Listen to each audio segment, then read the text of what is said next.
ಎಲ್ರಿಗೂ ನಮಸ್ಕಾರ. ಮಂಜುಶ್ರೀ ಕೈ ರುಚಿಗೆ ಸ್ವಾಗತ. ಇವತ್ತು ನಾನು ದಿಢೀರಾಗಿ ಮಾಡುವಂತಹ ಒಂದು ಪಲಾವ್ ರೆಸಿಪಿಯನ್ನು ತೊಗೊಂಡು ಬಂದಿದ್ದೀನಿ. ಮಶ್ರೂಮ್ ಮತ್ತು ಹಸಿ ಬಟಾಣಿಯನ್ನು ಉಪಯೋಗಿಸಿ ದಿಢೀರಾಗಿ ಅಂದರೆ ಒಂದು 10ರಿಂದ 15 ನಿಮಿಷಗಳಲ್ಲಿ ಈ ಪುಲಾವನ್ನು ಮಾಡ್ಕೋಬೋದು. ಚೆನ್ನಾಗಿರುತ್ತೆ. ಇಷ್ಟ ಇದ್ದವರು ಮಾಡಿಕೊಂಡು ಫೀಡ್ಬ್ಯಾಕನ್ನು ಹೇಳಿ. ಹೇಗೆ ಮಾಡೋದು ಬನ್ನಿ ನೋಡೋಣ. ನಾನು ಡೈರೆಕ್ಟಾಗಿ ಕುಕ್ಕರ್ನಲ್ಲೇ ಮಾಡ್ತಾಯಿದ್ದೀನಿ. ಬೆಣ್ಣೆಯನ್ನು ತೊಗೊಂಡಿದ್ದೀನಿ. ನಾನಿಲ್ಲಿ ಬೆಣ್ಣೆಯನ್ನು ಹಾಕಿ ಮಾಡ್ತಾಯಿದ್ದೀನಿ. ನೀವು ಎಣ್ಣೆ ಬೇಕಾದರೆ ಎಣ್ಣೆಯಲ್ಲಿ ಕೂಡ ಮಾಡ್ಕೋಬೋದು. ಬೆಣ್ಣೆ ಕರಗಿದ ಮೇಲೆ ಪಲಾವ್ ಎಲೆ, ಚಕ್ಕೆ, ಲವಂಗ, ಏಲಕ್ಕಿ, ಸೋಂಪು ಮತ್ತು ಕಲ್ಲು ಹೂವನ್ನು ಹಾಕಿದ್ದೀನಿ. ಹಾಗೆ ಚಕ್ರ ಮೊಗ್ಗು ಬೇಕಿದ್ದರೆ ಹಾಕೋಬೋದು. ಗರಂ ಮಸಾಲೆ ಪದಾರ್ಥಗಳು ಸ್ವಲ್ಪ ಅರೋಮ ಬರೋದಕ್ಕೆ ಶುರುವಾದ ಮೇಲೆ ಶುಂಠಿ, ಬೆಳ್ಳುಳ್ಳಿ, ಪುದೀನ ಮತ್ತು ಕೊತ್ತಂಬರಿ ಸೊಪ್ಪು, ಹಸಿಮೆಣಸು ಇವಿಷ್ಟನ್ನು ತರಿತರಿಯಾಗಿ ರುಬ್ಬಿ ನಾನಿಲ್ಲಿ ತೊಗೊಂಡಿದ್ದೀನಿ. ಅದನ್ನು ಹಾಕಿ ಅದರ ಜೊತೆಗೆ ಉದ್ದುದಕ್ಕೆ ತೆಳುವಾಗಿ ಹೆಚ್ಚಿರುವಂತಹ ಈರುಳ್ಳಿಯನ್ನು ಹಾಕಿ ಸ್ವಲ್ಪ ಫ್ರೈ ಮಾಡಬೇಕು. ಇಲ್ಲಿ ನೀವು ಅರಿಶಿನ ಬೇಕಿದ್ದರೆ ಹಾಕೋಬೋದು.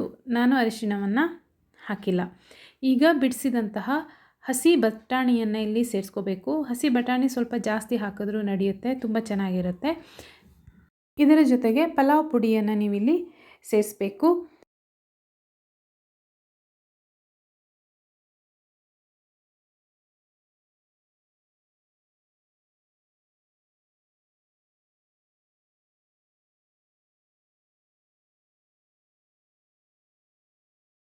ಹಾಗೆ ಬಟನ್ ಮಶ್ರೂಮನ್ನು ನಾನಿಲ್ಲಿ ತಗೊಂಡಿದ್ದೀನಿ. ಚೆನ್ನಾಗಿ ತೊಳೆದು ಅದನ್ನು 2 ಪೀಸುಗಳಾಗಿ ಮಾಡಿ ನಾನಿಲ್ಲಿ ಹಾಕ್ಕೊಂಡಿದ್ದೀನಿ.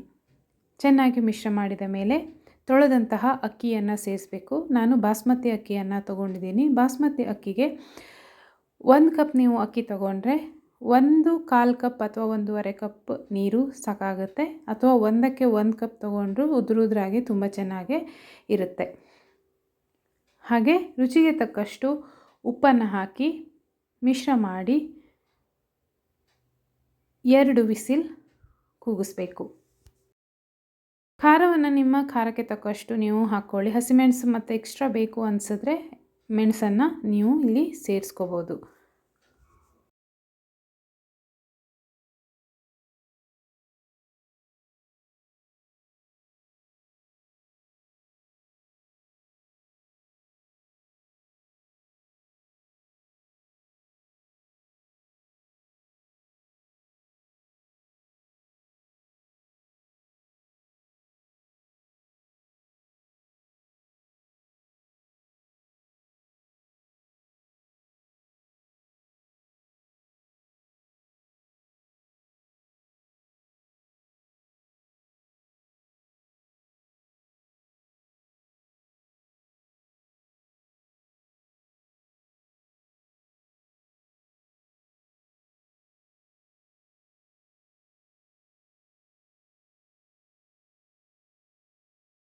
ರುಚಿಯಾದಂತಹ ಪಟಾಪಟಾಗಿ ಮಾಡಿಕೊಳ್ಳುವಂತಹ ಮಶ್ರೂಮ್ ಪೀಸ್ ಪಲಾವ್ ರೆಡಿ.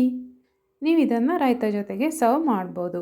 ನಿಮಗೆ ವಿಡಿಯೋ ಇಷ್ಟ ಆಗಿದ್ದರೆ ಪ್ಲೀಸ್ ಲೈಕ್ ಮತ್ತು ಕಮೆಂಟ್ ಮಾಡಿ. ಹಾಗೆ ಹೆಚ್ಚು ಎಲ್ಲರ ಜೊತೆ ಶೇರ್ ಮಾಡಿ. Thank you.